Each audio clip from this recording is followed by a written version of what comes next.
Meron tayong binabantayang low pressure area sa labas ng ating Philippine Area of Responsibility at ito'y huling namataan sa layong 1,515 km east ng extreme northern Luzon. Kung makikita natin dito sa satellite imagery, meron mga kumpulan ng ulap dito at ito'y trough or extension nitong mismong low pressure area. Kaya't asahan natin dito sa Mindanao, pati na rin sa Eastern Visayas, na magiging maulap ang kanilang panahon na may kasamang kalat-kalat na pag-ulan. Samantala, dito naman sa Palawan, asahan din natin na magiging maulap ang kanilang panahon, dulot pa rin ng southwest monsoon. Para naman sa Metro Manila at nalalabing bahagi ng ating bansa, asahan natin ang generally fair weather na may mga tsansa pa rin ng localized thunderstorm, lalo na sa hapon at sa gabi. Dako tayo sa magiging panahon natin bukas dito sa Luzon.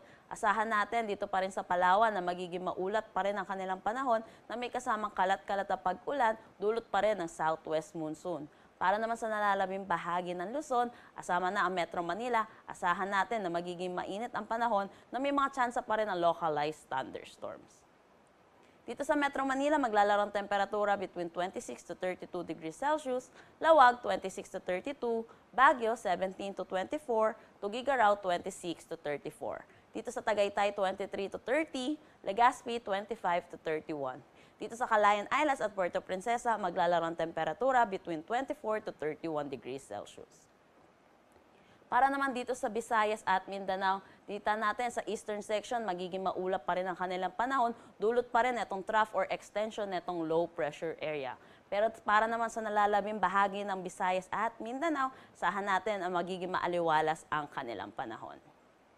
Dito sa Iloilo, maglalaro ang temperatura between 26 to 32 degrees Celsius, Cebu 26 to 32, Tacloban 25 to 31. Dito sa Zamboanga, 24 to 33 degrees Celsius, Cagayan de Oro, 24 to 32, at Davao, 24 to 31.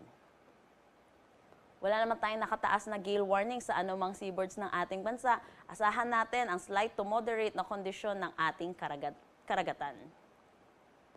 Para naman sa 3-day weather outlook sa mga piling syudad sa ating bansa, asahan natin na malaking bahagi ay makakaranas ng generally fair weather or mainit na panahon pero hindi mawawala ang mga tsansa ng localized thunderstorm lalo na sa hapon at sa gabi.